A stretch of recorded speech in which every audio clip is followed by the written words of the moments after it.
今天又进大山里来了哈，里边有人居住啊。这有条小道，然后这里有电线拉进山里，然后这里这些都是以前的土地啊，现在丢荒了。咱们到这个山里边去看一看啊。这边种有一些玉米，这个玉米地里有很多的李子树。今年这个李子还不错呀，结的虽然少，但是比较大颗。这个路上呢，也都全部是杂草，就走的人特别少嘛。你们有没有听到山里的鸟叫声？各种各样的鸟叫声啊！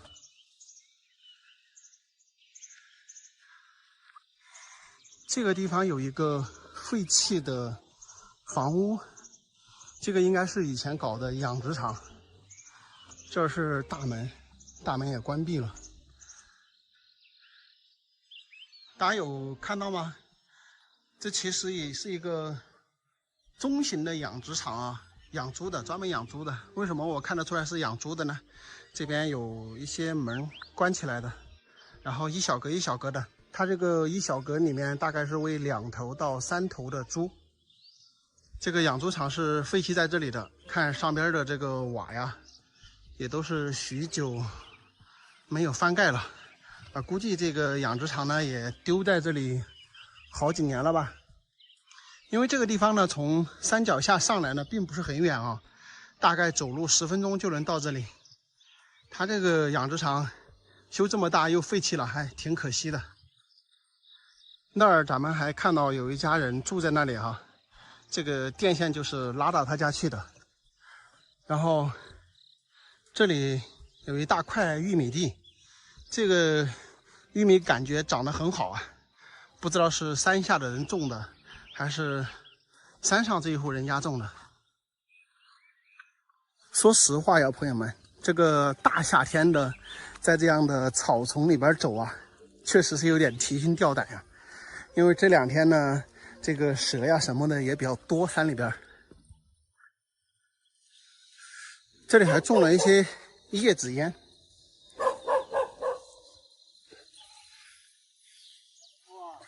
吃饭没得谁？吃饭没得呀？还没有。呵呵。就你们2个人住在这里啊？这里面还好吧，很少有人来哦。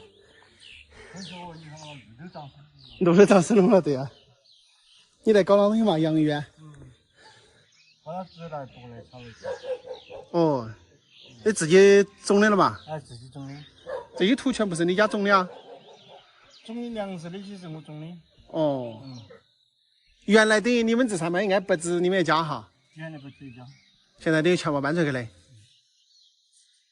好大年纪喽70多嘞。70多嘞。贵姓呐？你们这儿？我姓刘。姓刘哈。哦。这个山里面现在就是你们一家噻？好多都搬出沟去了。都出沟了哈。就是我家在这里。这个叔叔他们呢，是30多年前才搬到这个山里面来居住的哈。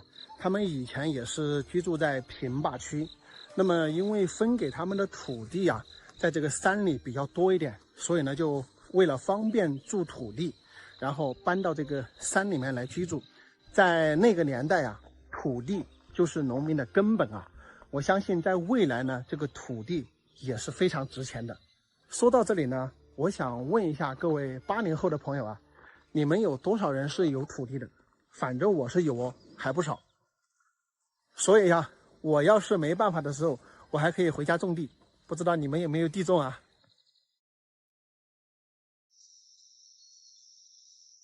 如果你想看水族聚居地，又想看苗族聚居地呢，那一定要来山都整雷村。现在呢，我就在整雷村这个地方呢是中寨，上边呢是上寨。我特别好奇啊，2个民族之间近在咫尺，相隔几百米，他们是从什么时候开始2个民族之间有往来，又从什么时候开始2个民族之间可以相互通婚呢？咱们今天就去了解一下。我们先进这个寨子去看一看这些建筑啊。过来到村口这儿呢，看着有2个小的这个吊脚楼，这个上边写有粮仓。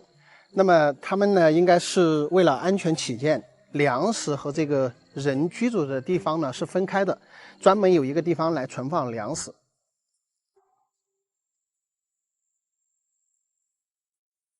现在我们可以看到，哪怕是在这些人员聚居比较多的寨子呢，其实也很少有人在家里居住了，因为年轻人都是外地去了，打工去了哈。你看这里也是粮仓，他们的粮仓呢都是分开独立的。这个是寨子之间的一些通道。那么他们这里的木质建筑呢，都是2层甚至3层的一个建筑啊。感觉在家的人很少，你看这些路道上啊都不怎么走。这个远远看一下呀，好像也感觉不出来他们的这个建筑有什么不同，都是相同的这个房屋建筑，都是这种2层半啊，有的是3层。那么整个的建筑风格呢也是比较相近啊，因为在这个地方可能相互之间已经几百年了嘛，可能有些东西呢大家也是大同小异啊。他们这儿的房屋呢建在山上，然后错落有致，小道呢也是穿来穿去，横七竖八。你走在这里面来，这个哪儿都是路，不注意的话还有可能迷路啊。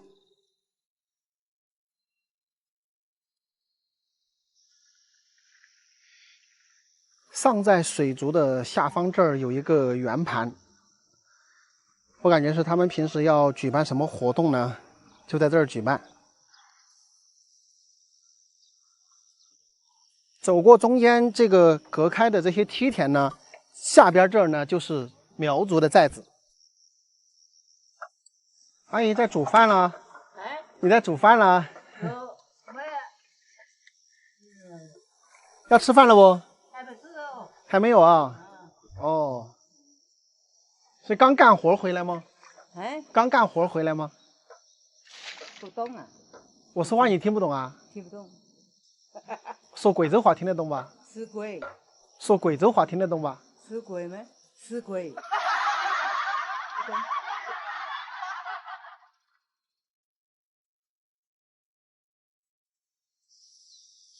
吃饭了吗？说。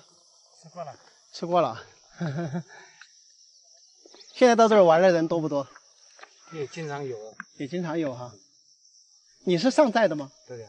哦，就是从那个田分开，上面是水族，下面是苗族是吗？对。哎，你们2个族之间什么时候开始有交往的？从古代来说的话，从政策开放以后才开始相互来往。以前呢也互相来往，但是没有通婚。以前是来往是相互在走的，但是就是相互之间不通婚。对对对。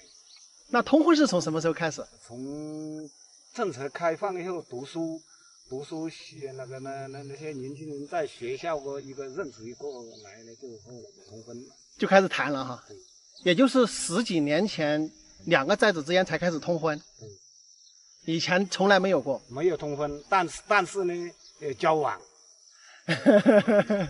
以前盖房子啊，有白喜啊，都是去帮忙，但是不通婚。哦，那这个房子有区别吗？大家相互各自建的房子有区别吗？房子没有区别，房子呢，那个古居起来呢都是一样的，但是不是古居呢起呢，水族起都要大一些，苗族起比较矮小一些。就是水族的房子稍微大一些，高一些啊。苗族呢的起那个房子比较矮一些。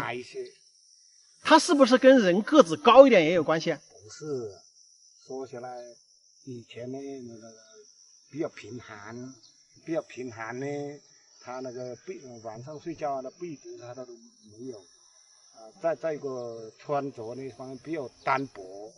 但薄呢，它高矮一点，小一点，离那个山上的柴火多，它就要那个柴火烧热火。哦，这样子呢保暖一点，也保暖一点，多热矮小一点，多保暖一点，是这样。这里是3个寨子是吧4个自然寨？4个自然寨，这里分上中下。对，这里上，这里中，下面还有个下，下面还有一个下。对，现在在家里的人很少了，是吧？我看好多房子都没人住。没住啊，出去这挣钱去了。对，年轻人都是在外面，在家种地，只有饭吃，钱没有。对，在家里种地是这样，农村都是这样。如果你没有发展什么产业哈，就种点地的话，那基本上就够自己生活嘛。要赚钱的话，还是要去外面。我跟你交流还挺好的，你是不是村里当干部啥的？我也当过干部，也当过，在部队也当过教员，在部队当过教员。那我就说跟你说话就畅通了，跟他们就没法讲啊。你们的文化是有差异的哈，还是有差别的？各自都有各自，服装也好像不一样吧？不一样。你们穿的服装就是在干活的那些阿姨穿的那个服装，对吧？对，那个就是标志性的服装。你们的服装好看的嘞，就看起来比较好看又简单，感觉跟布依族的服装有点像，是吧？对，布依族和侗族，他们的服装跟你们有点像。有点像。那个布依族和那个侗族和水族有一点像。山都的话，它是水族自治县，可能就是水族的人多一点。是。你们有自己的字吗？有啊。有自己的水族文字？有啊。有。对呀。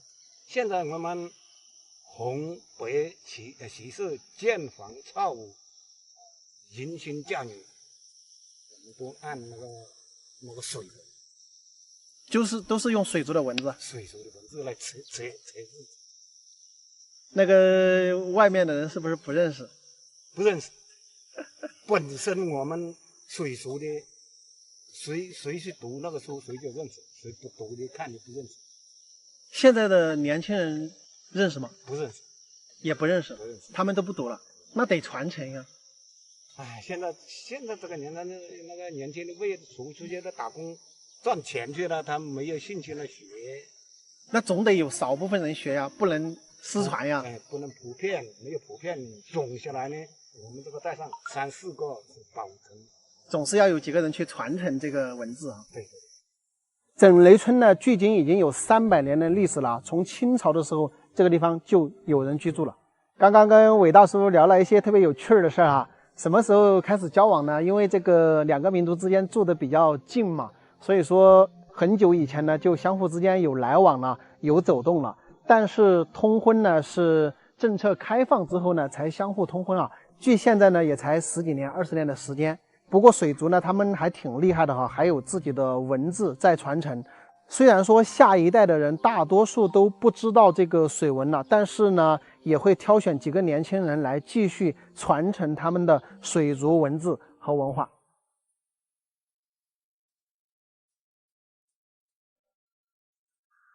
在贵州思宾县的大山里，我们发现有一户人家还留守在大山上，方圆几公里没有人烟，也看不到去他家的路。现在我已经来到了这个峡谷这里，我不知道这里能不能进去，因为没怎么看到有走上去的一个痕迹。但是要去他家呢，感觉就是要顺着这个峡谷走。你们看这个峡谷深处，其实还挺恐怖的，因为这些石头全部是大洪水给冲下来的。你看平时涨水的时候，这里是很深的河水，包括我这个下方这里，这么多的石头泥沙都是冲过来的。平时涨水的时候，大概要冲到这个位置啊。看看到前方会不会有到他家的路啊？如果实在没有的话，我们只能放弃了，因为刚刚从这个航拍的镜头来看了，并没有看到有去他们家路的一个痕迹。这个里面呀，除了有他一家人居住呢，整个看去就像原始森林。我们可以看到这些地方呢，都有很多的这种没怎么见过的树啊。这个地方的环境啊，真的是太舒服了。在这里都不想走啊，特别的凉快，而且这个水呢也是山上下来的那种山泉水。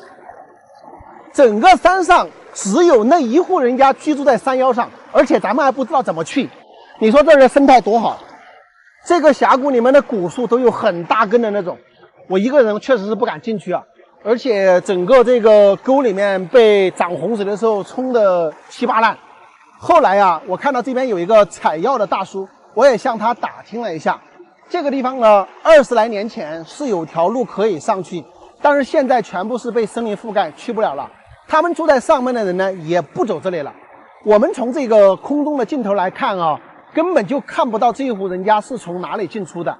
但是我们从这个大叔的口中得知啊，应该是从这个山梁另一边有住户的那个地方爬上这个山梁，然后再平行一段呢，就能来到这户人家居住的位置。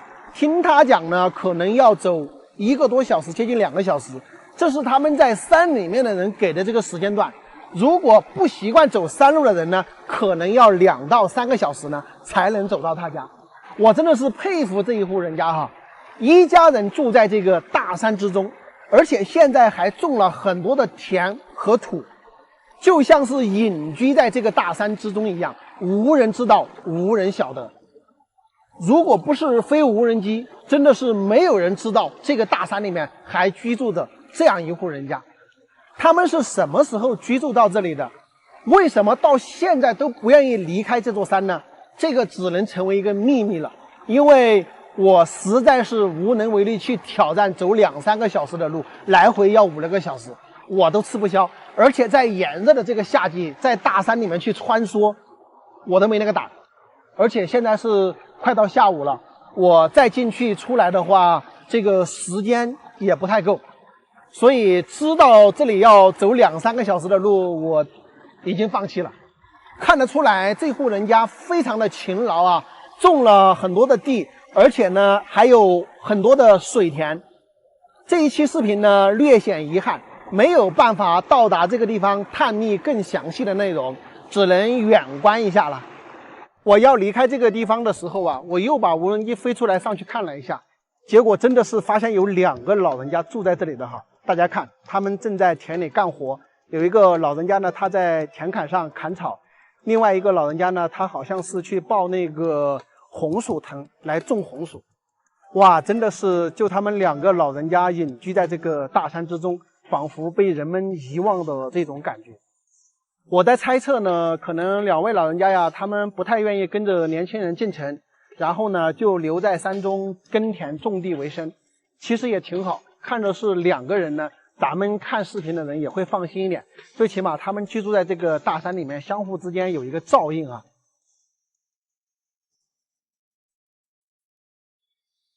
看看我在哪里，我在贵州春操来了，真的是非常的热闹啊，好多的人。你看那些台上全部是坐满了人，比赛的话应该可能还有1、2个小时才开始，但是他们全部都把位置已经占好了，因为你一离开的话，那个位置被别人占了，你就没办法了。这些座位的话，他是先抢到他就先得啊，不存在说谁固定哪个位置。我呢当然就不去抢了，主要是来这里感受一下这种热闹的氛围啊。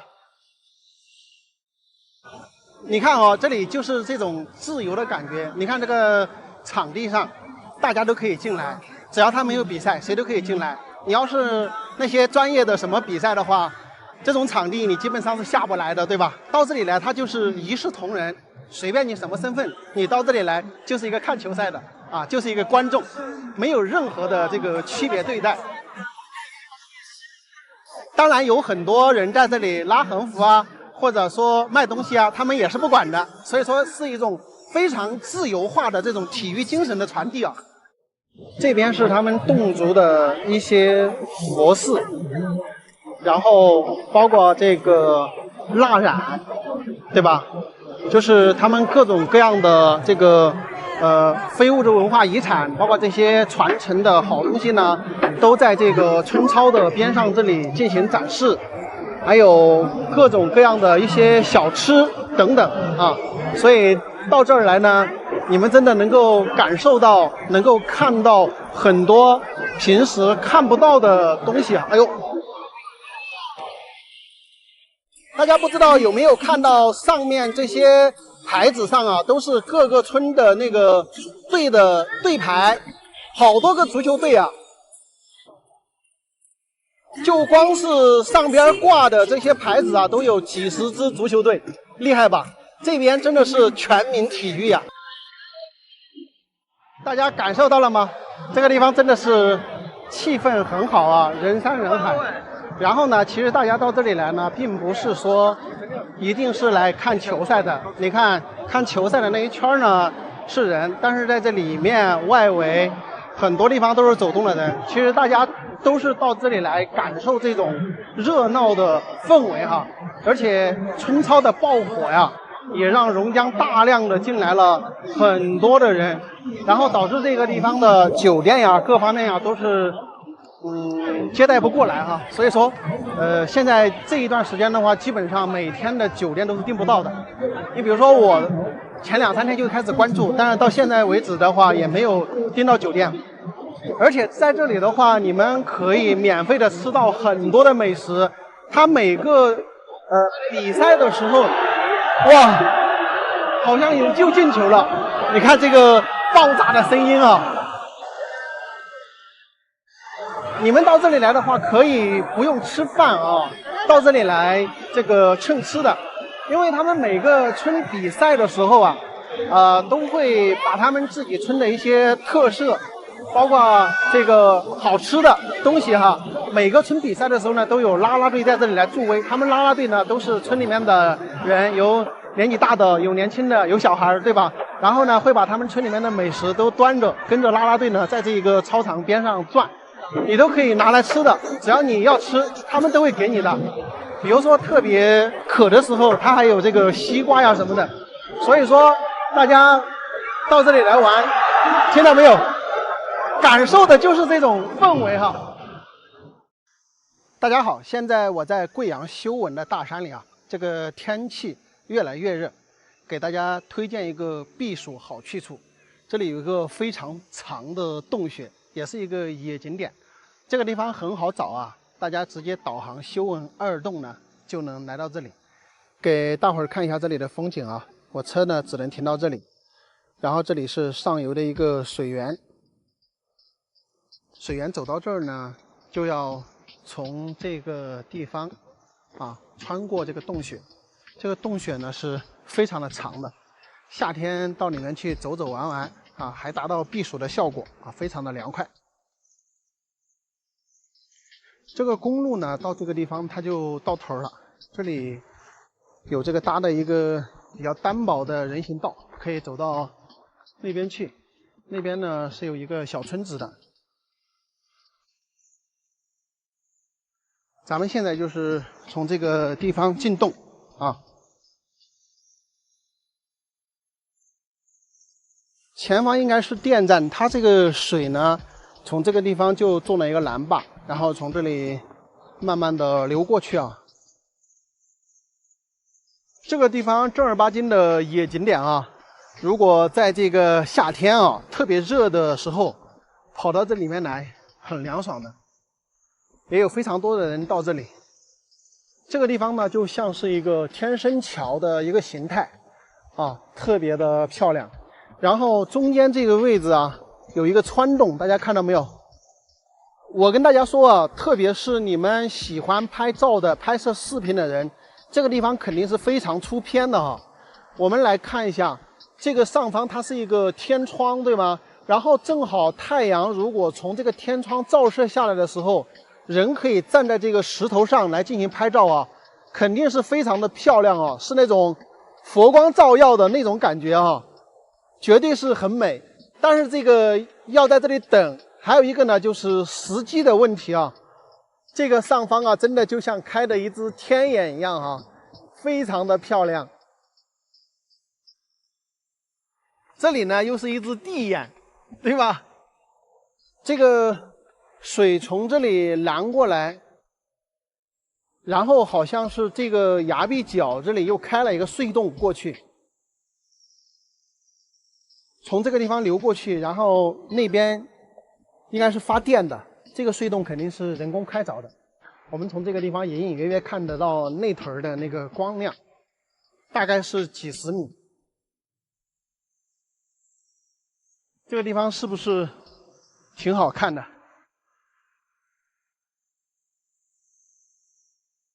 这个地方呢，修有一个拦坝的一个平台，不知道当初修这个是干嘛的？这个下方也是很高啊，差不多有好70-80米吧。这个地方拍照也是很好看的，等到太阳从那边射进来的时候，是吧？拍照也是很好看。所以这里呢，如果大家把这个时机选对啊，到这儿来拍几张那种很高逼格的照片是比较容易的。从这个地方穿过来，又感觉是另外一个世界。这个洞的高度也差不多有100米啊，非常的漂亮。穿过来之后，看看这里就像那种一线天的那种感觉，两边是崖壁耸立啊，就留一个缝隙可以过水。从这儿走过来就是另外一片天地啊，仿佛进入了一个世外桃源般的地方。穿过了这个几百米的长长的洞穴，来到另外一边啊，非常的漂亮。这里就像隐秘在山中的一片秘境之地啊。夏季的时候到这儿来玩耍，在这个河边玩玩水，他们在这儿还可以钓鱼啊，钓那种小的那种白条。在这一条河边呢，我们隐隐约约发现了亿万年前的一些痕迹啊。大家注意看，这个河滩的这一片石头上啊，有大大小小不一的很多的这些孔洞，看到没有？这些孔洞不规则的，像这个地方也有一片，那个地方呢也有很多。这些石头上的这些孔洞啊，实际呢叫冰臼。这个冰臼是如何形成的呢？在远古时代啊，我们贵州大面积的地方呢，都是被冰川覆盖。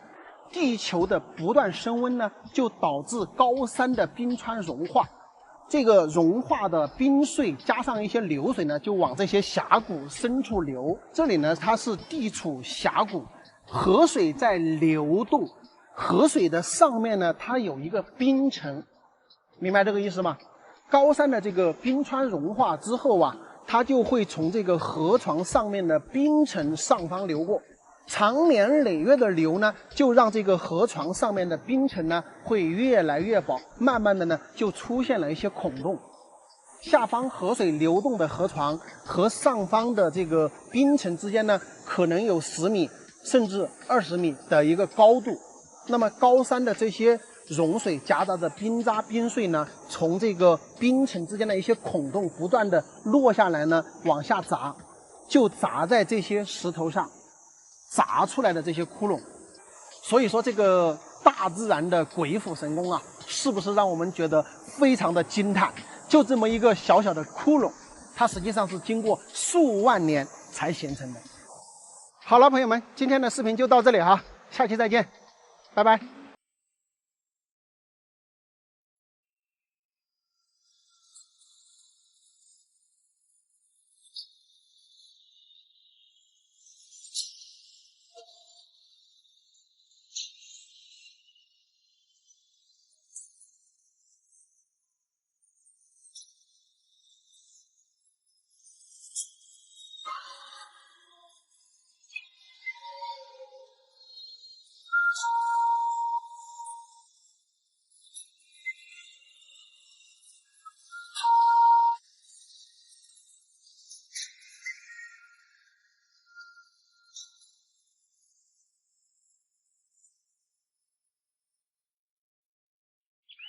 大家好，现在我在四川蓬安县啊，在我身后这个山顶上啊，有上千的摩崖石刻，到现在为止呢，已经有1400年的历史了，据说是唐代的时候刻上去的，哇，非常的久远啊。我们今天就打算上去探秘一下。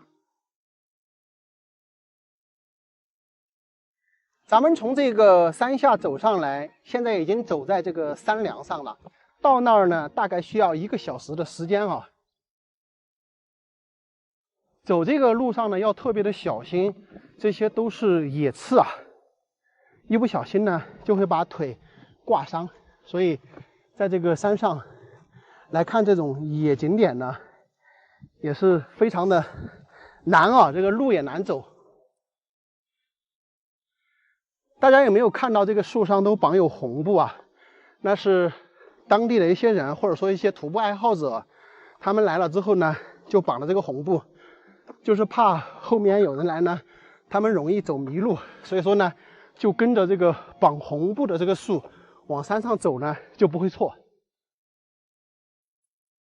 走到这个山梁上呢，我们发现这里有一块牌子哈，蓬安县文物保护单位千佛岩摩崖造像。这个牌子是1988年公布在这里的，距今1400年的摩崖石刻，大家可以想象一下，1400年前这个地方是多么的繁华，在这山野之间能够有这么大的这个工程量。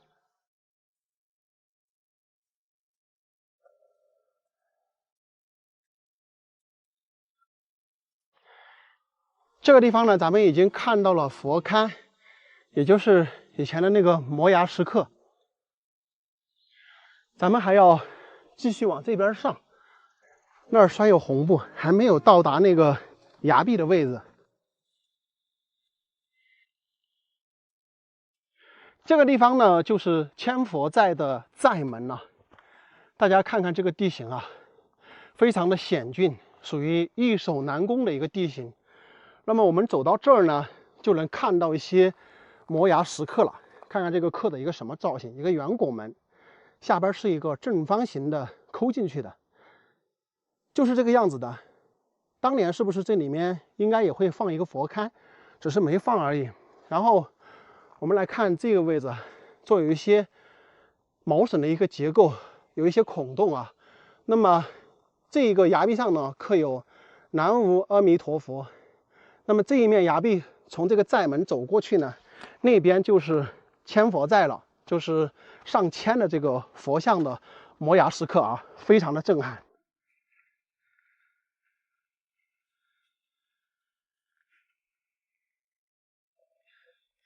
这个地方大家来看一下，是一个三体大佛，然后正好在这一片崖壁的头部的一个位置啊，然后特别的大。那么是一个弥勒佛，这个应该是弥勒佛啊。上边呢他们有盖一些这个瓦片，然后可能是防止风化。那么这一尊弥勒佛看起来也是挺帅气啊。那么这边的佛像呢，全都是镶嵌在这个岩体上的，大大小小的有上千。那么就在这一片崖壁上啊，可能有些地方呢看得不是很清楚，那我得用无人机给大家展示这个视角。我们过了寨门之后呢，就来到这个崖壁的一侧，然后看看这里也是一个佛像，那么也是镶嵌在这个岩石上的，包括这边也有2位啊。我们明显的看得出来，这个石刻距今的年代就非常的久远啊。包括上边这一个佛像，我也不知道是谁啊，反正是很高啊，这个有10多米啊，有10多米高。哇，特别震撼啊！全部都是镶嵌在这些崖体之上的。这里这个神像呢，他手上好像拿着一根鞭，是不是拿的打神鞭啊？咱看不太清楚。头部呢已经被这些藤蔓给网住了，是否这个石门里面是有玄机的？因为大家来看一下哈，这个下方全部是这个大青石的条石，经过石匠来打磨之后呢，把这下边给封住的。或许这一道石门里面有什么秘密，咱也说不准哈。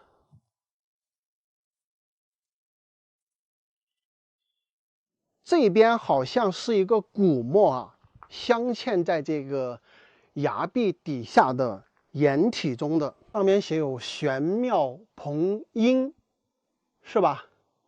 然后这些雕刻非常的精美，顶部那儿还放了一个葫芦，两边是2条龙吗？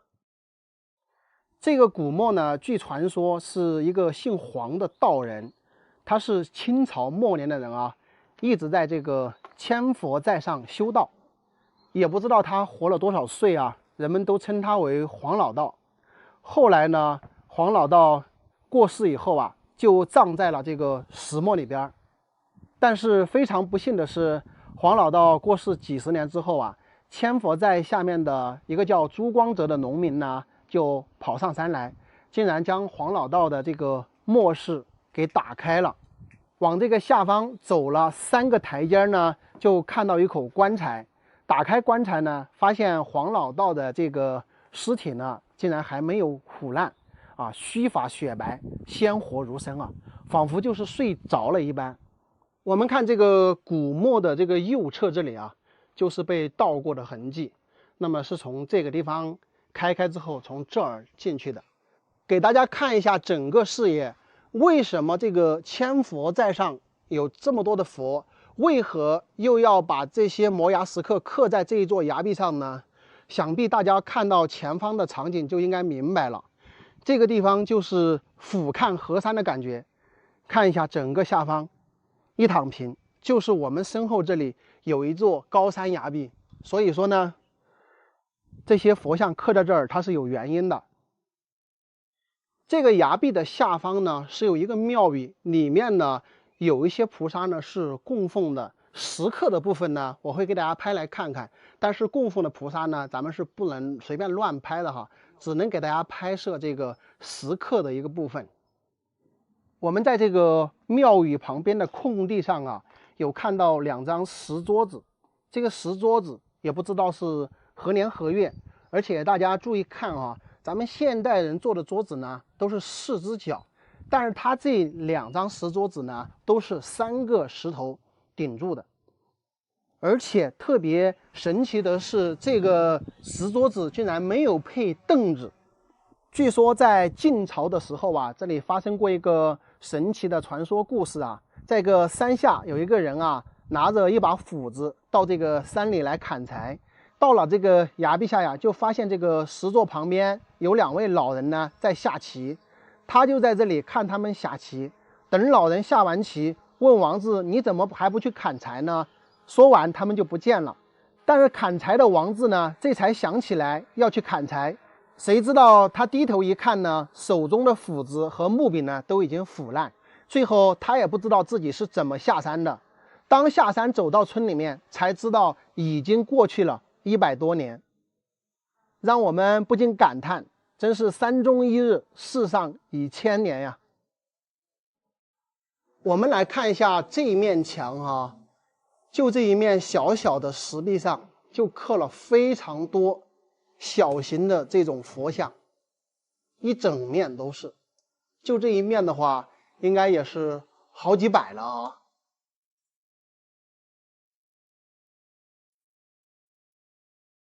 这一片大家看看，这一片也是跟那边的形态差不多，但是这一片呢，可能雕刻之后还没有进行上色，所以我们看不出来它整体的一个形态，只能看到一个轮廓。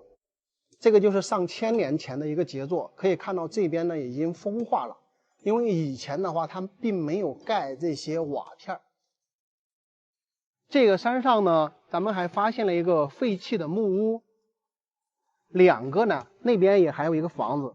咱看一下这个房屋呢，也是非常多年没有人住了，整个已经快要倒塌。可能以前这个地方呢本身也住有几户人家啊，然后后来因为交通不便是吧，公路也没有通上来，所以呢就整个搬走了。咱们可以这个看看房间里边，这儿是一个灶台，那么那边呢还有土墙，这边有很多的瓦片都是放这里的，那个就是以前的床了。然后你像这里走过去，那边还有一个房子，因为这里是荒凉的野路了，咱就不过去了，而且杂草丛生啊，也担心这些草丛里面会有小动物啊、蛇呀之类的，所以咱现在呢就只有往回走了。这个千佛在的悬崖峭壁上呢，早有上千的大大小小的菩萨造像啊，从这个数量上来讲呢，可谓是名不虚传啊，真正的千佛在。它的历史也非常悠久啊，始早于唐代，经历了宋元明清啊前前后后上千年的岁月洗礼啊，现在依然在这个深山中啊保存完好，实属难能可贵啊。我们从空中的视角看呀，这个地方选的也是非常的奇妙。前方呢是俯瞰大好河山的这种架势啊，然后我们再看这个山的后边，它其实是多脉相聚的一个地形啊。包括我们看到这个山顶这2栋房子的边上呢，有一口天池，看到吗？这个天池它是在山顶上的，而这个水呢是常年不干，这个天池也是深不见底的。在这个山顶上有这么一个天池，这个水是从哪里来的，也是非常神奇的一个点啊。整个这些石刻呢，看去栩栩如生啊，虽然经过了千年的洗礼啊，我们现在依然能够看到它很清晰的这个轮廓啊，也有幸能够在这个地方呢见到上千年的这种摩崖石刻啊，看着这些栩栩如生的石刻呢，仿佛千年就是昨天，恍如隔世啊。真的有那种山中住一日，世上已千年的这种感慨啊。好了，今天的视频呢就跟大家分享到这里，咱们下期再见，拜拜。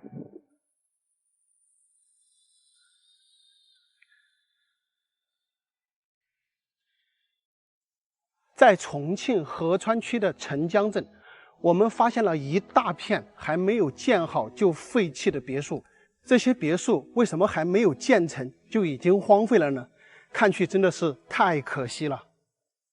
大家好，现在我就在这一片未建好的别墅区内啊，看看像这一栋的话，刚好搭好框架，很多工程都还没有完工。那么这里面的这些通道啊，两边都是长满了这么深的杂草，这个是别墅内部的一些通道。哇，这个都感觉让人有点不太敢往里边走。我们从空中看的话没什么感觉，但是走在这里面，你看这个杂草丛生啊，已经是比我都还要高很多了，这些马耳草。那么这个上方呢，就是大片的像这样的只建好了框架的这些别墅群啊，不知道是什么原因废弃在这里的。我感觉我走到这里都不太敢往前走了。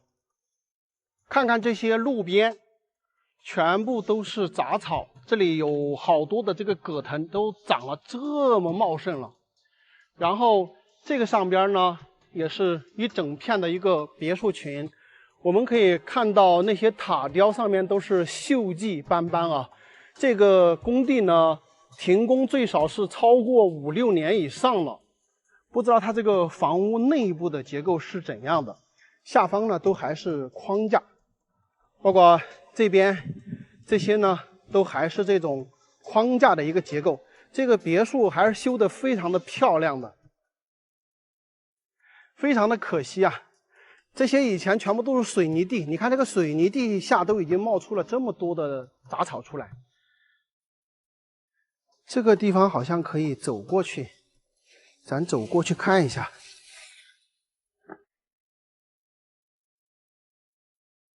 这一间屋子是封闭的，你看这些构树都已经长过来了。那这里边来看一下，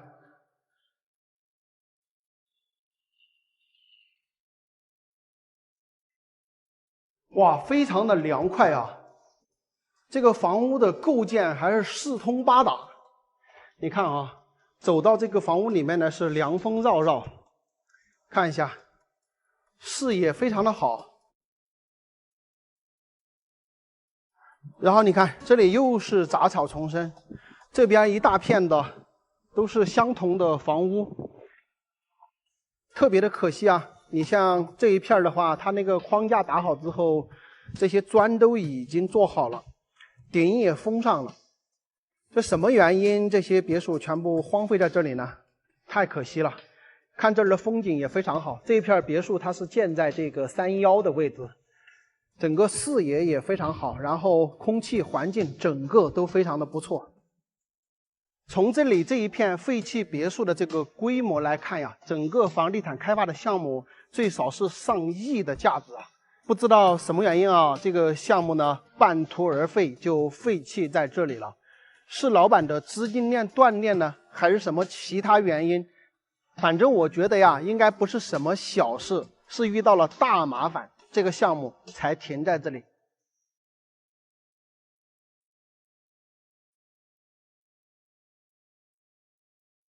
大家觉得这些别墅群为什么建到一半就停掉了呢？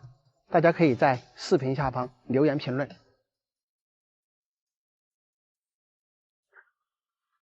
在重庆武隆白马镇的大山里啊，我们发现一独户人家居住在悬崖边上，环境非常漂亮啊。咱们过去探访一下。要来到这户人家居住的位置呢，非常不容易啊，需要经过这样的36弯、76拐公路。咱们的车子呢是停在这个路边，这上边是公路，去到这一户人家呢，需要走这样的小道。大概是半个小时的路程啊。这个路边呢，长了非常多的马耳草、茅草。这2天走在这个山里啊，就是有这些好处。山上有各种各样的刺抛，都已经成熟了，可以采来吃了。看一下。超级甜。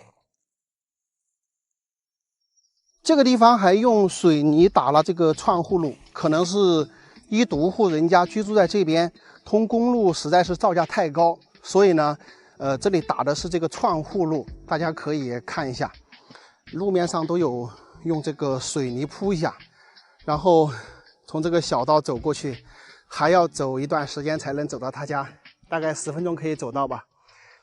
我走过来的这一片地方啊，全部都是杂草丛生啊，而且这个草长得特别旺盛。我觉得这边这一户人家他拥有这个下半部的整座山，而且这上面的草呢也非常的好，我觉得应该大力发展养殖啊。看看，就住在悬崖边上。房子后面就是悬崖峭壁，然后这儿好大一片的平地啊，这边种了好多的玉米。哎，这里有个老人家在这里。哎呦，吃饭没到，老娘？你早啊？你是一个人吗？啊，一个人吗？我们本来是5个人，我是跟着我们4个姑娘，我们跟到1月的。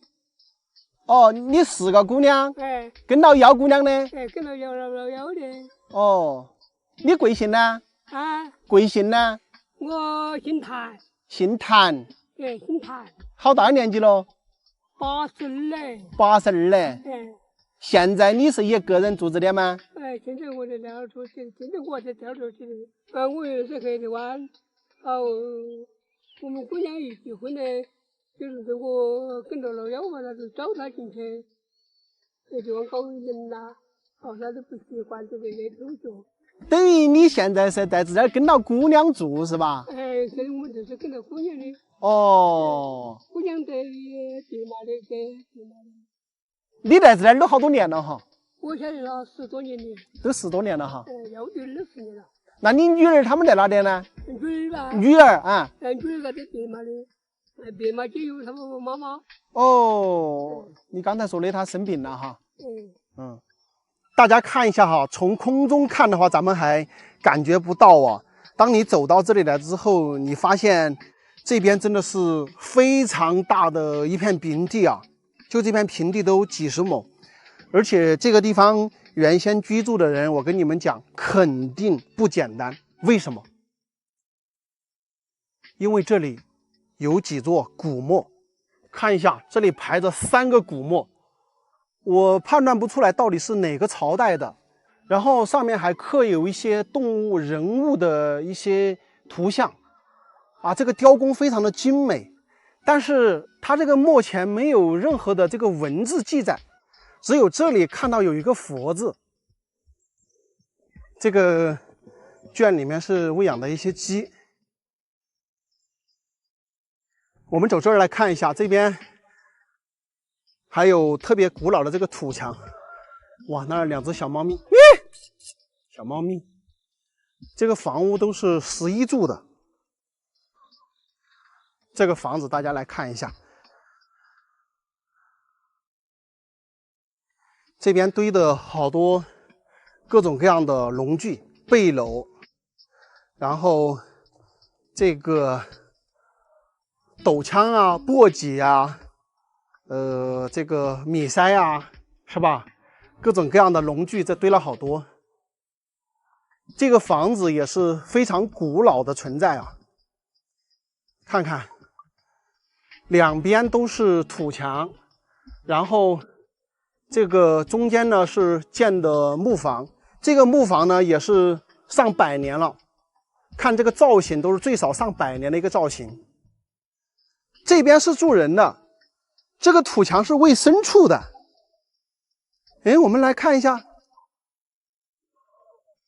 看一小间一小间的，这里面是喂的牲畜啊，我还以为里面住人的。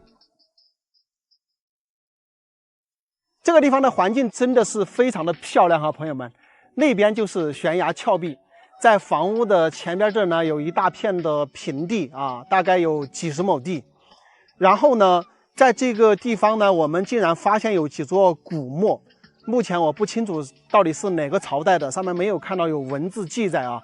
所以说我们从此可以推断，这个地形不简单啊，可能在几百年前甚至更久远的时候呢，就有人居住在这里了。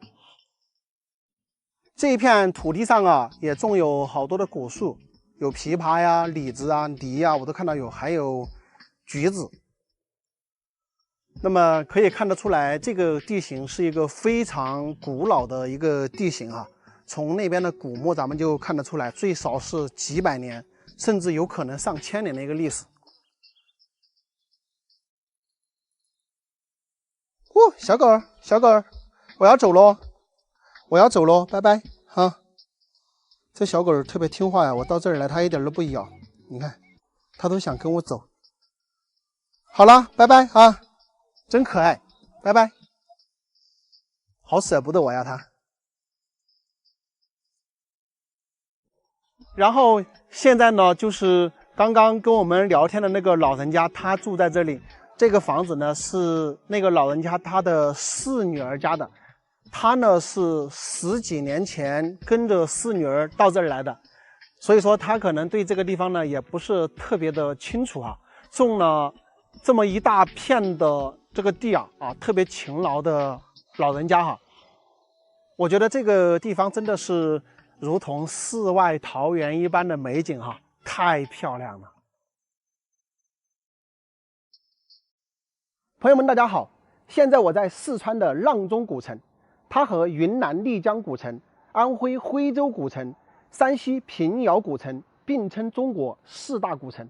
但阆中古城呢是存在感较弱的那一个，但是它的历史也是非常厚重的，至今已经2300多年，自古以来就是巴蜀军事重镇。三国时候的张飞呢就曾在此驻守7年多的时间。阆中古城风水文化独具特色啊，地处四川盆地北缘，嘉陵江的中游，由大巴山脉、剑门山脉和嘉陵江水系交汇聚集形成，三面江水抱城，其山川形势独特，山水城融为一体。城市选址是按照中国古代风水学的理论为指导选择的。阆中古城的建筑风格体现了中国古代居住风水观，棋盘式的古城格局啊，融南北风格于一体，形成半珠式、品字形、多字形等多种风格迥异的这个建筑群体，是中国古代建成选址天人合一的完备典型范例。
在重庆江津的大山里，我们发现了上百栋的联排别墅荒废在这里，没人居住。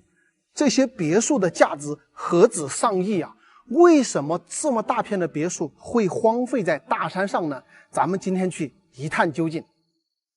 大家好，现在我已经来到了这片荒废别墅的山上，看一下我身后那些地方全部是茅草，还有这边。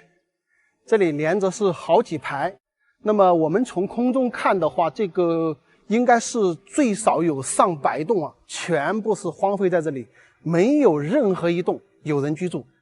这些别墅呢，都是建在了大山上，这个地方真是空气清新，鸟语花香，这么好的环境，这么多别墅为什么会荒废，真是让人百思不得其解啊！我们走这里随便走一栋进去看一下，这些房子呢，实际上建好之后都已经进行了装修。这边有玻璃门，对吧？可能已经居住过人，然后后来又没有住了。看看对前面的那个门都是坏的。那我们我是不进人家房门的哈，所以呢，我只能在边上看一看。大家可以看一下。这个房子的一栋的造型呢，就是这样的，全部是这样连排建在一起的，整个建筑风格看去也是很漂亮。比如说像这里啊，它其实就是2栋，那么所有的这个房子建筑风格基本上都是一样的，就是这种双排的这种别墅型。这边又是2排，这么好的房子啊！这么好的环境，这么多的这个别墅房，没人居住。我呢也不用全部都去转了，因为每一栋的房屋呢，基本上都是差不多的造型。那么确实是让人很费解，这么好的别墅群，然后又建在了山上，环境也非常好，为什么会荒废在这里？百思不得其解哈。但是当我把无人机飞到空中的时候，我还是隐隐约约地感觉到了一些问题。大家先环顾一下整个别墅群的四周，前面是一条江，整个别墅群所建的位置呢是中间一个山峰上，也就是建别墅群的这一个小山峰啊，整个周围全部都要比这个地方矮。所以这个地理位置应该是非常重要。那么当初在这个地方建了上百栋别墅呢，也可能考虑到这个因素了。从地理的角度来说，或许在这个地方建了上百栋别墅，居住的人过多的情况下，会不会对下方的哪些区域有影响？当然喽，这只是我自己的猜测啊，否则我找不出任何的理由说这么好地方，这么好环境，这么好的别墅荒废在这里，没人居住。大家觉得是什么原因荒废的呢？也可以在视频下方留言评论哈。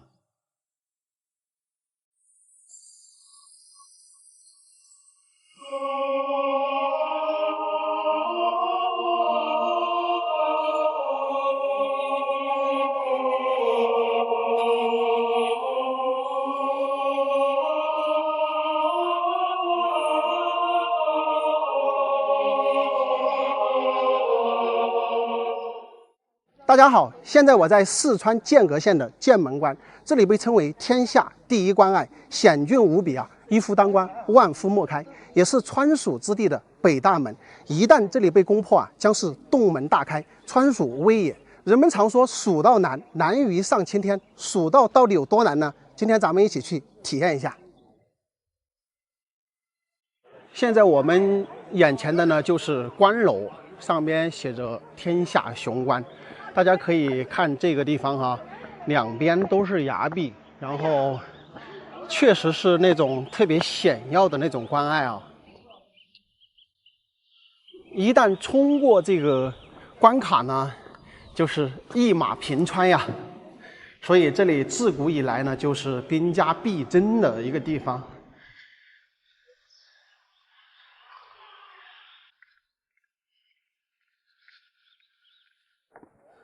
大家从这个视角来看，非常的险峻，整个狭窄通道过去呢，也有1-2公里，然后它的最窄处只有50米。这个地方为什么被称为巴蜀咽喉呢？我们从航拍的镜头来看啊，左右小剑山和大剑山向两边无限延伸的这种感觉，就形成了一道天然的屏障。所以说它被称为天下第一关，那是有道理的。要在这个地方攻下剑门关，你基本上要5倍甚至10倍于守军的兵力呢，才有可能成功。三国时期诸葛亮六出祁山，包括后来的姜维9伐中原呢，都是经过这里再往陕西汉中那边走。诸葛亮北伐6出祁山，为什么都没有成功呢？首先第一个呢，他的这个国力是比较弱的，曹魏都是北方大平原，所以在冷兵器时代，他们的粮食啊各方面都要比这边要强很多。所以说不管是古代战争还是现在呀，比拼的都是一个综合国力啊。而且那个时候啊，诸葛亮跟这个川蜀的文官呢，他们之间也有一些分歧，所以说诸葛亮的北伐呀也不顺利，经常呢被召回四川来，那么也贻误了一些战机。我们可以想一想，如果刘备不伐东吴，或者庞统还在的话，他们或许能成功。因为诸葛亮的用兵呢是稳中求胜啊，而庞统呢就是剑走偏锋。那么像赤壁之战大败曹军就是一个例子啊，不光是诸葛亮、周瑜的功劳，庞统呢也有很大的功劳。他到曹营去自献连环计，是吧？才让曹操把这些战船呢连在一起，才有了火烧赤壁的伟大胜利。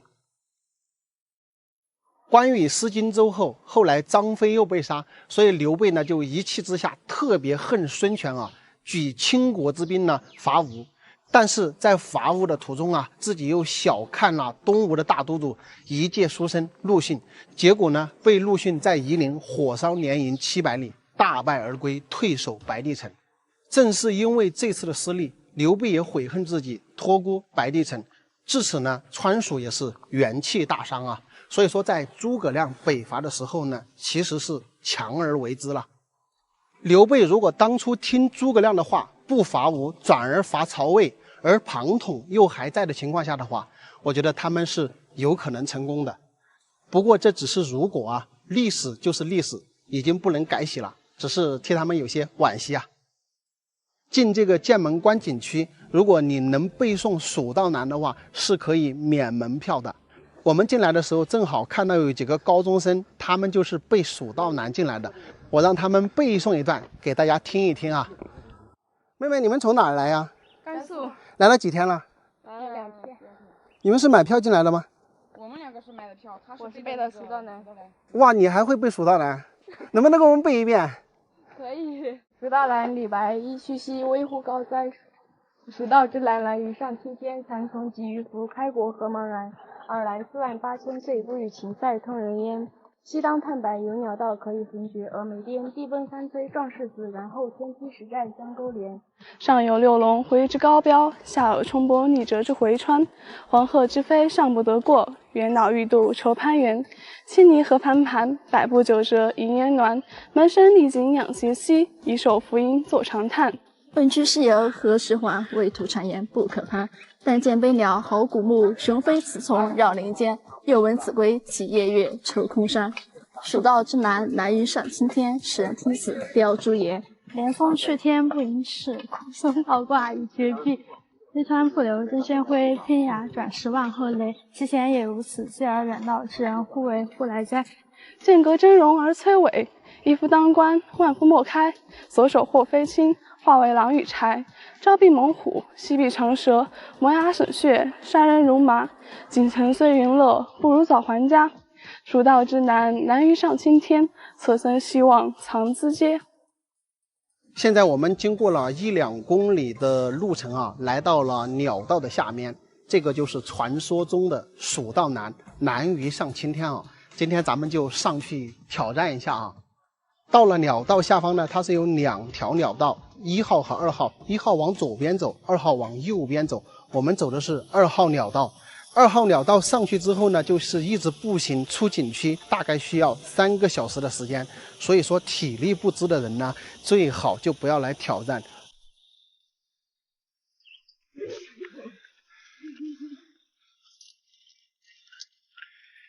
这就是蜀道，大家说难不难？哎呀，这个路几乎是90度垂直。这3个妹妹挺厉害啊！慢点，慢点。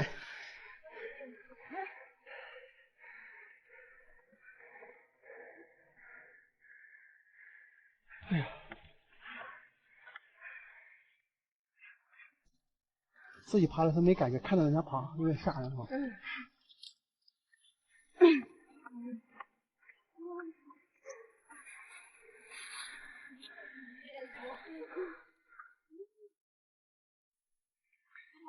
下边就是万丈深渊，下去就嗝屁了。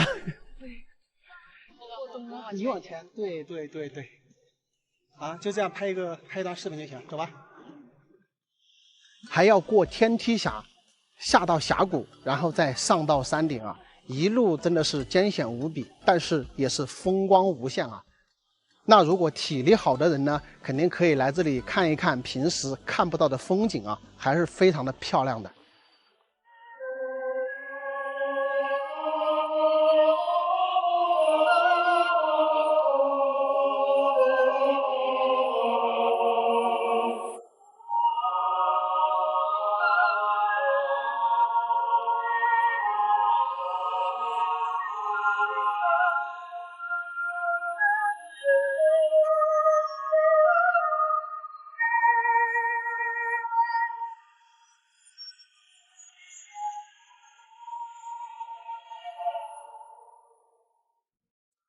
每当看到这样的古迹啊，我们都不得不感叹泱泱华夏5000年。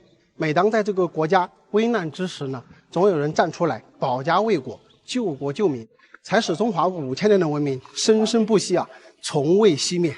咱中国人真的是太厉害了，点个赞。好了，朋友们，本期的视频呢就到这里，咱们下期再见，拜拜。在重庆丰都季龙镇的大山里，我们发现一户人家居住在悬崖峭壁下的山洞之中，整个建筑看去就像是镶嵌在崖壁洞口。这个地方地处深山峡谷，交通便利，环境优美啊，犹如世外桃源一般。来，我拿2瓶酒给你。啊？拿2瓶酒给你。我不吃酒。有客人来可以了。你拿到嘛？你拿到嘛？不要，我不吃酒。真的，你拿到嘛？又不开启，我来过你们这儿的。哎呀，你哪次来过的啊？应该是正2月间来过的。哪一天了？啊。哎，你是贵姓呢？我都又搞忘了。啊？我说你贵姓呢？我姓黄。姓黄哈。那个叔叔呢？他姓罗。他姓罗。哦。现在就是你们2个人在这里。哎。这几个是鹅吗？是鸭子哦？鹅子。鹅哈。这会儿来你们这儿要好看点了，哎，包裹都长起来了，哎，树也长好了。上回来就没得那么好看的。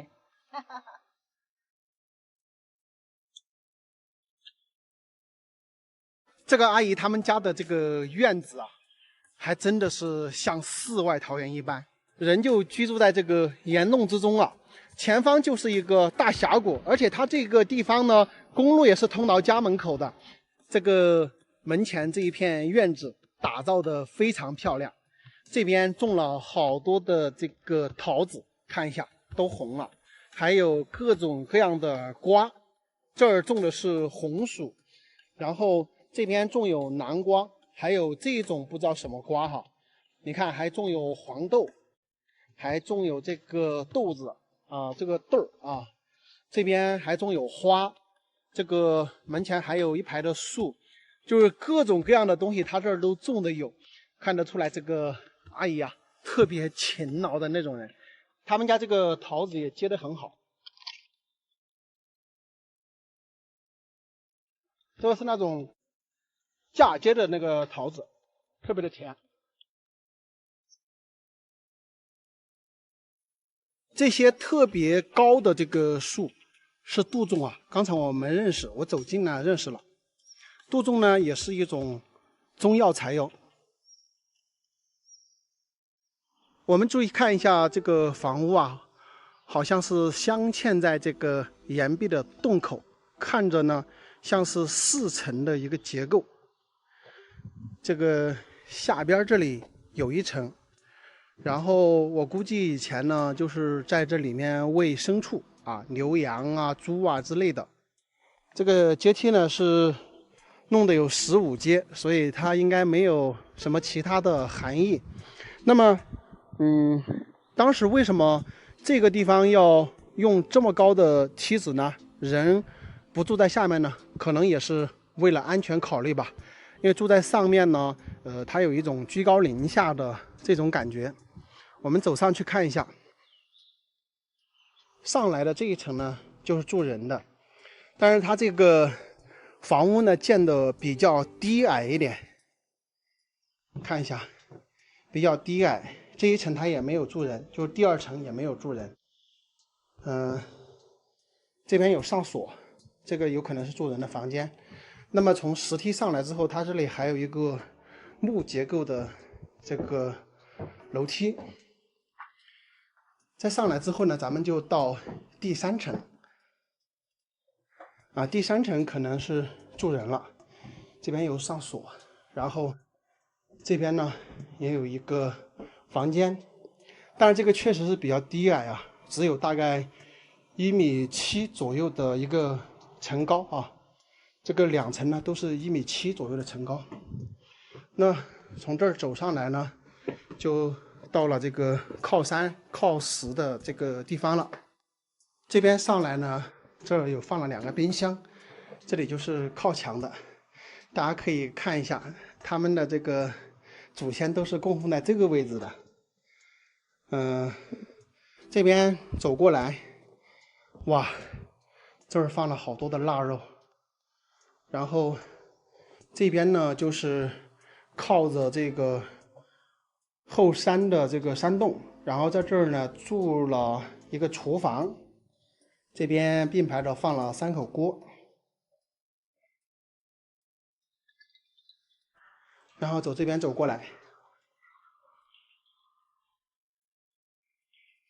这里过来呢，咱们就到了它的4楼啊。它的这个4楼呢，摆放有一些桌子，有可能是有一些朋友要到这儿来吃饭啊什么的，他们可以煮一下吧，大概是这样。再从这里俯瞰下面啊，非常舒服啊，特别是坐在这个桌子这儿，在这儿乘凉吃个饭啥的，然后看到外边的景色，非常的美。那我们这边这个平台过来之后呢，就可以从这一侧从这里走上去。这儿是他们晒衣服的地方啊，还有这边放有一个石磨，要拉什么粮食呢，也在这儿拉。这个呢是风车，可以过滤一些粮食里面的灰尘啊、渣子啊之类的。那么我们可以看到上面的这个岩壁呢，正好可以为这个地方遮风挡雨，所以他们在这儿干活呢也不会被淋到啊，真是非常的不错。然后这个崖壁边上呢，这儿做有栏杆，我们这样来看一下，房屋呢就镶嵌在这个洞口，然后这个侧边上来呢，这里还有一片可以利用的地方，可以从这儿走上去，在这儿爬到这个半崖这里来，这个上边又还有一个山洞，就是这个半崖。到了这个半崖之后，这里还有一个山洞，这个不知道能进去多远哈，咱就不进去了。这个地方真的是很美呀，站在这个高台上，咱们就可以看到房子镶嵌在这个洞口，然后这里有一条栈道上来，这个上边是不是很舒服？可以俯瞰到咱们下面的一整个菜园，对面的公路、山顶的风车都能看得到。哇，这儿真的是世外桃源一般的享受，特别是这个阿姨她非常的勤劳，可以看到，因为厨房在那边嘛，这个房子顶上的这些岩壁啊都熏得黑黑的，因为下边要进烟火嘛，要煮饭什么的，所以从这个上边呢也能看得出来，他们在这儿居住的时间可不短了呀。要2000多。你这个园子里面还种了好多的东西，种好多东西啊，各种水果啊，还有蔬菜呀、豆儿啊，各种各样的都有。哪都有个。也真的是勤劳啊。不种点了光要吃的嘛。倒也是。买呀，有远。你是外面嫁进来的吧？应该是啊。我是务农的。务农的。你好大年纪了？你看出我要大年纪？我看不出来，50岁吧。60几了。60几了？哦，他也叔叔也可能差不多哈。他才58。他58。哦，你还比他大几岁哈？大12岁哟。大12岁？没得吧？大14岁啊。但看起你也年轻了。我年轻了。嗯。你家几个小孩呢？我那边2个。你那边2个是哪个意思啊？我没懂。我牵这个走的。哦，然后再跟着他。哦，这里呢几个呢？这一个儿女。这一个女儿哈。他们来这里住了好多年了呀。他们住了30辈人呢。30辈人。4辈人，4的辈人都是31的3的。4的辈人都30多嘞，就总的在这上面，在这里面住了4辈人了嘛。他的女儿是31、30了。女儿都有30多了。啊，这的女儿。等下女儿是女儿是第4代上哈，她住了4代人，那差不多100年了。那差不多。等于女儿都在家里面搞过农家乐的。啊，他的女儿。啊，他女儿就是叔叔的女儿了嘛，也就是你的女儿了吧？我的女儿在务农家的。哦，你们2个是等于是他这个女儿不是你生的？然后你的2个孩子在务农。哦，这样子的，我明白了。他离婚了的，他前头刚离婚的。哦，他也是前面个离婚的，你正好是前面个走的，然后你们2个组合的家庭哈。哦，这样子的。等于他的女儿都在这里开过农家乐的，然后生意不好就没有开了，还是没有坚持吧，我觉得。这个阿姨跟叔叔呢，他们2个人现在真的是太轻松了。这个阿姨姓黄，叔叔呢姓罗。阿姨跟叔叔呢是半路2个人组建家庭的，他们各自的儿子和女儿呢，现在都是成家立业，等于现在呢就是他们2个人住在这个山洞之中。他们2个人啊，现在在这里种着一片地，然后再喂点猪，一年的收入的话，也可以搞个几万块钱。说实话，真的挺让人羡慕的。而且现在是没有任何的负担啊，一身轻松。就他们2个人在这里，过着这种世外桃源般的这种隐居生活啊，真是令很多人羡慕呀。大家好，现在我在四川岳池的低坑大瀑布，听说这个大瀑布很漂亮啊，过来拍照打个卡。但是这个好像天空不作美啊，现在在下雨。从它的景区大门进来，要么就坐观光车，要么就步行啊，大概步行20分钟就能到达低坑大瀑布的位置。我是选择了步行啊，看一看这个沿途的风景。这边这一片呢是红枫树林，但是现在不是秋天，所以说，大家秋天的时候再来看这个瀑布呢，应该在沿途会有非常多漂亮的风景。等这一片枫树林的叶子都变黄了之后，是不是很美？你们现在脑补一下那个画面哈。这个途中啊，还有一个土匪洞，咱们上去看一下这个土匪洞有多大。这个步梯呢，后来修的。这个土匪洞在半悬崖的中间，走到这个上边来呢，咱们也视野比较开阔一点。那个地方看到有一个亭子，再反过去呢，就能看到很好的风景了。景区门口在那边，沿着这条江下来，往下走呢，可能还有10多分钟吧，就到那个瀑布的位置。这个土匪洞洞口还真是小，就这么一点。看一下这里吧，在这个地方守着，还真是一夫当关万夫莫开呀。而且这片崖壁的话，它是有点反斜度的，所以说爬是肯定爬不上去的。我比较好奇啊，我稍微往里面走2步看看。哇，这个洞内把这个崖体啊给弄成了这个石梯，这是一个非常狭窄的一个通道进去。这儿呢还弄了一根攀爬的绳子。我在想，就我一个人，我要不要上去看一下？稍微往上走2步，好吧？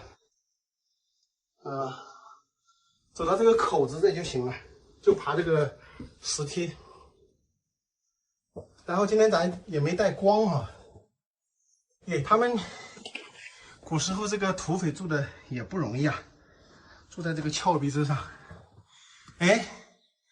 进来之后这个位置就比较宽一点，但是可能还要继续往上面走啊。这有个口子没有？我就看一下这个口子吧。然后这边是一个天窗，哦，土匪就是住在这个位置的。大家来看一下，它是在这个崖体里边抠出来的一个洞穴，大概有个几平方米吧。那么这个地方呢，它是开了一个天窗口，这边呢从这儿上来啊，这儿的一个狭窄的石缝上来，那么这些石梯呢都是他打的，就是一个石缝。那么进来之后呢，这个位置是自然原生的。然后我觉得这个位置呢是他开凿的，对吧？我感觉是土匪在这里开凿之后呢，然后自己就住在这里。这里有一把刀，可能是当年的这个土匪用的刀。这些应该都是吧，都是他之前用的一些工具。这个天窗呢，就是开在外边的，这里可能是以前用的一些照明的工具啊，还是什么东西啊。它这个天窗口啊，这个口子，不知道什么原因，为什么要套几个铁链在这里啊？这不知道代表什么寓意。反正这个地方看出去呢，整个环境非常的好，外面的一举一动也看得非常清楚啊。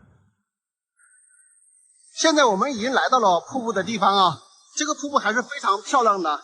这个下边是小瀑布，上边是大瀑布。大瀑布呢，它有130米宽，有60米高啊，被誉为亚洲第1宽瀑布。今天这个下着雨呀，真是坑啊！想飞一下无人机，我估计我要等一会儿，等它雨停了之后再去飞。这个地方的地形地貌呢，也是非常的好看啊，也有点那种丹霞地貌的感觉。然后那个瀑布那边呢，瀑布的内部呢，也是有这个栈道，可以到瀑布内部去。这地方这些石头挺好看的。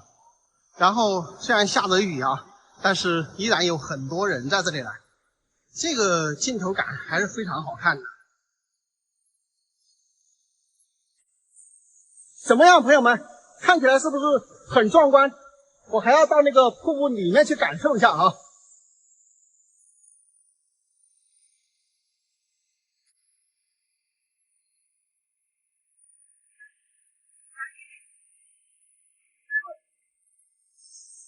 而且这个地方的话，拍照、拍视频打卡是非常好的地方，因为它整个包括河流，包括这个瀑布里边那些石头上呢都有很多的青苔，所以说呢，人站在那儿拍照会非常的好看啊。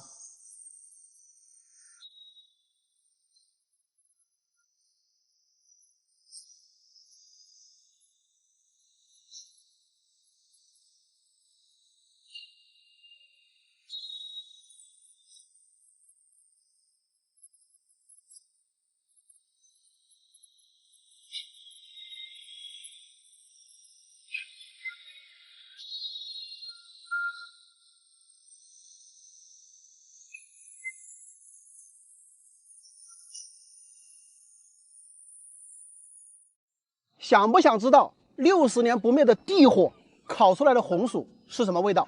大家好，在重庆啊有2个地火村，一个在涪陵，一个在长寿。涪陵的地火村呢，前2天已经带大家去看过了，是不是非常的神奇？但是长寿这个地火村更加的神奇，因为它的地火至今为止已经燃烧了60年不灭，这到底是怎么一回事呢？我已经迫不及待想要去看一看这长生之火。走，我问李老师，这个火燃起来好久了？56年。56年。哦。几十年？58年。4大年。58年。58年就燃起来的是吧？56年来转的，转了个57年的下半年都把你走了2年多点。就从这个地方转出来的火是吧？哦，这里转出来之后。四川省第一口气，转出来之后就把火点起了，一直都有火，转出来就一直都有火，从来没熄过啊。还有一条石油河呀嘛，石油河。哦，下面有条石油河。这个拿来给你后本来是流去的。重庆人是说的糖火锅，不是上火锅。啥子玩意呢？糖火锅。糖火锅。我就晓得今天有人在这里请我吃饭，要不然我都不来了。对呀、都晓得我要来是不是？这个妹妹就是地火村了哦。我是隔壁村的。知道我们要来了，都在这里搞火锅吃呢。哎呦，你们太客气了，真的是。我们现在已经来到了这个地方啊，大家看一下，真的是非常的神奇。这个中间冒出有3个地方有火，包括这里这些地方都有火。然后来的途中遇到一个美女啊，他们在这里煮火锅，也在这里开直播。大家可以看一下这个整个周围的环境啊，这边都是一些玉米地，就中间这一块地方呢，冒出来这个地火，特别的神奇吧？有朋友会怀疑这个是不是假的，你们看看哪里像假的呀？对吧？整个周边都是一些绿色的田地。不存在假不假，它这个地方就是冒出来地火，至今为止已经有60多年的时间了，是58年的时候这个地方开始着火的。我都担心这一户人家把这个玉米棒子种在了这个地火的旁边，等一下这个玉米棒子成熟了之后，会不会有人直接从这儿掰了就这边烤玉米棒子？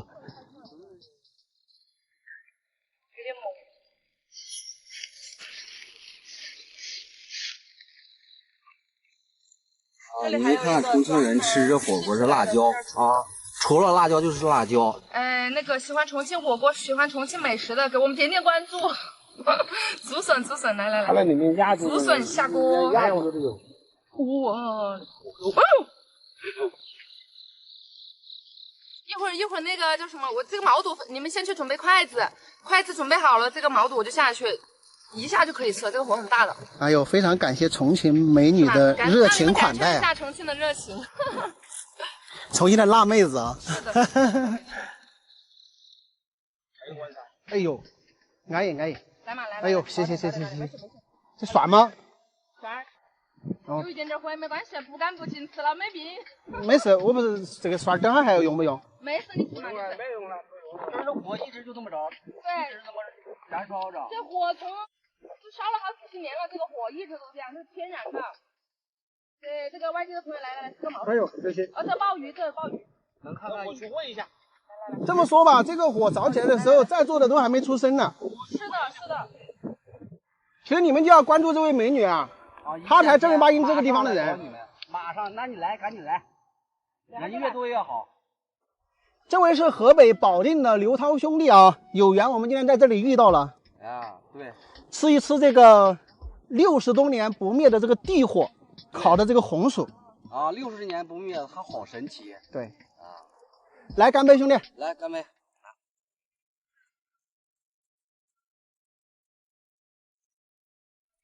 吃了这个红薯啥感觉啊？没啥感觉啊，也不跟咱们家自己的火是一样的吗？不对，你不能这样讲哈。那怎么说？你应该说这个红薯吃起来呀，这个地火烤来红薯吃起来呀，软甜香糯，哎，甜到心里了。吃了这个红薯啊，容光焕发，益寿年年，美容养颜，对吧？你应该这样讲。而且这个红薯啊，它还很顶饿。我们吃一个红薯能顶一顿饭，这样呢，咱们这个红薯啊就可以卖得贵了。然后别的地方呢，这红薯可能2块钱一个，当然在咱们地火村烤的红薯啊，得20块钱一个，对不对？我们把这个地方呢炒作一下，来的人不是越来越多了吗？等他们来的人多了之后啊，咱俩就搁这儿支个小摊儿，烤红薯卖。你说是不是个好生意？好生意，你想法不错。对，所以说要这样讲，对不对？来，继续干杯！来干杯！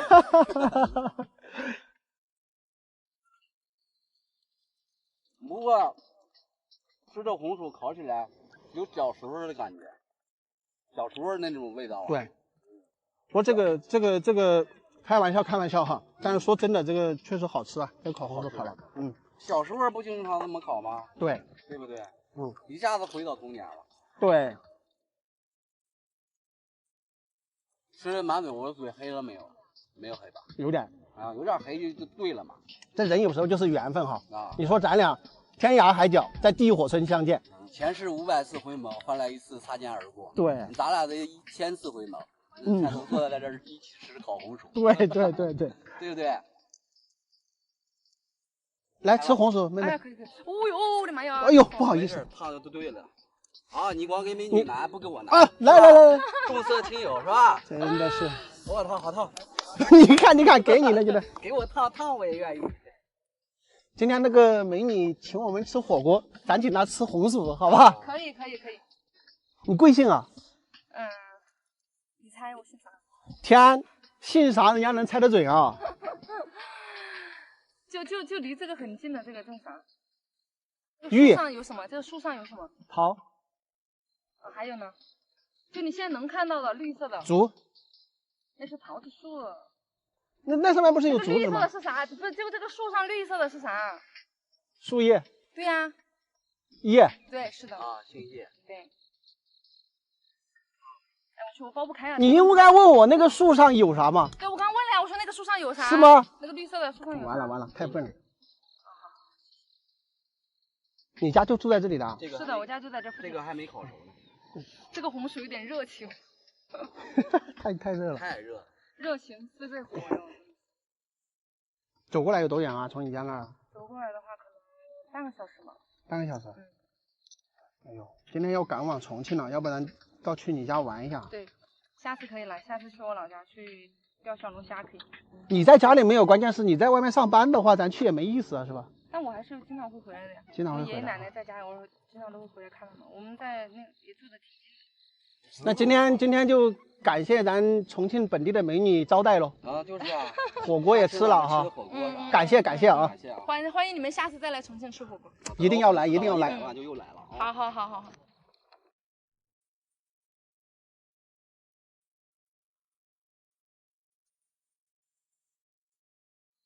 大千世界无奇不有，在重庆合川三庙镇有这么一处地质奇观，一块大石头压在一块小石头之上，千百年来经历风吹雨打，它依然纹丝不动，哪怕是8级的汶川大地震都没能给它震下来。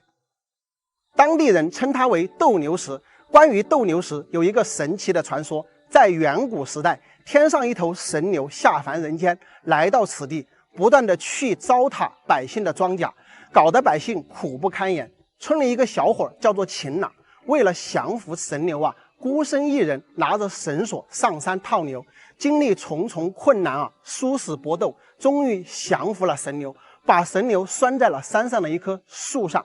这个神牛不断的挣扎，绳索呢就被越勒越紧，它的脖子被勒得越来越细。神牛情急之下呢，就化作了一坨石头，这就是斗牛石。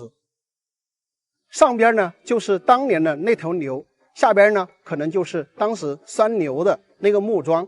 下边这个石头比较小，它是连着山体的，但是上边这个石头呢，它是完全分开的。这个地方拴着一根红绳，而且这边是可以透光过去的，可能寓意当年拴牛的那一根绳子。这个斗牛石的高度超过4米，宽度也超过4米，有没有10吨重？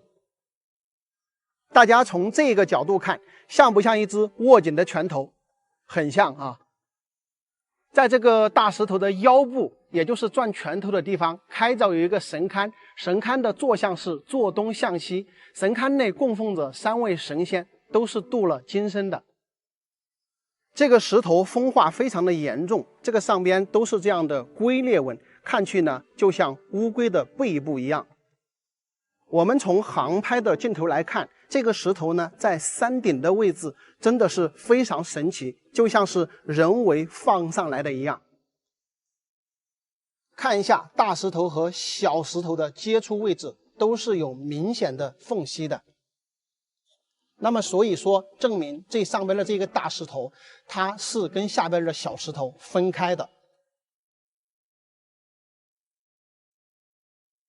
这个上边刻有非常多的字，这一位叫曾永红，这里有个叫周富志，这里有一个叫左文新，非常多的字。这里还有一个罗涛，这边有一个王娟，这边有一个向瑞还是什么字。整个石头的下方被来游玩的人刻了很多的字在上边。在这个大石头的顶部啊，我们发现了一个圆孔，不知道是人为的还是原来就有的。这一处斗牛石呢是粉砂岩，粉砂岩是由粉砂碎屑组成，它是一种沉积岩。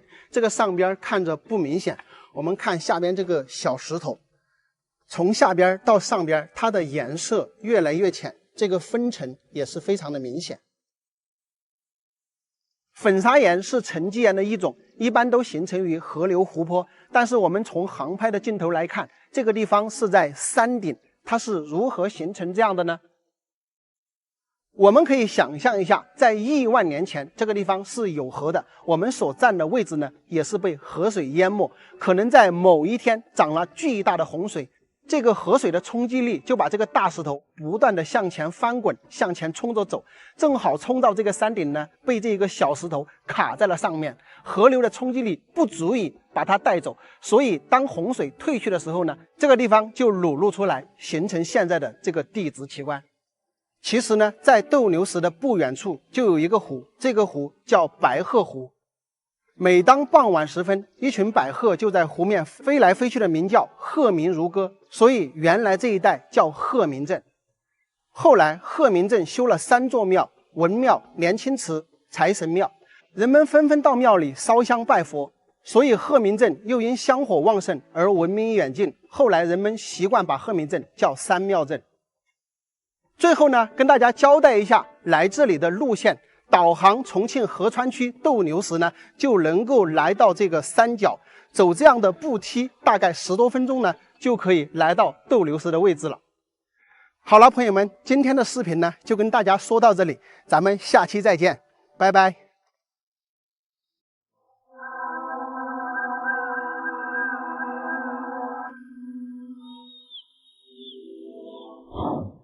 大家好，现在我在重庆的大山里啊，在这边发现了一片荒废的别墅群啊，价值不菲啊。为什么会荒废呢？咱也不知道，咱带你们进去看一看。看一下这一栋，这个铁门都打开的，房子上全部是青苔，还有各种各样的藤蔓，看起来倒是非常的漂亮。这个里面不知道是干啥的，是这个样子的，咱不进去啊。好像以前是开的酒店还是小加工厂啊，咱也不知道。咱继续往前走啊，非常多啊，这个地方荒废的别墅，一整排一整排的。这个路道上也是全部是这些枯木杂草啊，完全就是一片荒废的这个景象哈。咱们基本上看不到有人居住的痕迹，是吧？你还别说啊，这个别墅上挂满了这种藤蔓，看起来还挺漂亮的，是吧？这些房子为什么会荒废啊？而且是大面积的。那么这边这一排黄瓦片的啊，这边这一排黄瓦片的有几十栋，基本上都是相同的造型。咱看一下这一栋，也是非常的漂亮啊。这个楼梯呢是进这一栋别墅的一个通道。这个下边这个位置应该是一个停车的地方，应该是一个停车的小车库。你看，这地方都长了这么深的这个野草了。哇，这看起来感觉在这里边拍个什么恐怖片，是不是挺好的？这个造型大家可以看一下，基本上都是一样的。这里还停有一辆废弃的汽车，感觉这车都是老古董了哈。这2辆车呢也是停在这里很久了，车牌都没有，看到没有？这些都是荒废的。这一片别墅给人感觉非常的神秘啊，好像以前都是住的很有钱的人，对吗？要不然你看这些设备为什么都荒废在这里？这里也有一辆车。哇，这边也有车，怎么这么神奇？这个别墅群给人的感觉就是非常神奇。然后这里也有一个汽车的这个箱子，废弃在这里的。这些房子总算是肯定是荒废了好多年了哈，不是一点点时间。我只带你们逛了这一排啊，实际上这里还有好几排的这个别墅，一共是好几十栋。我们可以算一下，一栋别墅的造价就算200万好了，这个地方的别墅的总造价可能都是上亿的。这么大规模的别墅荒废在这里是什么原因呢？是老板破产了呢，还是什么其他原因导致这些别墅全部荒废？这个确实是个谜团。那么大家觉得这个地方上亿的别墅群为什么会荒废呢？欢迎大家在视频下方留言评论啊。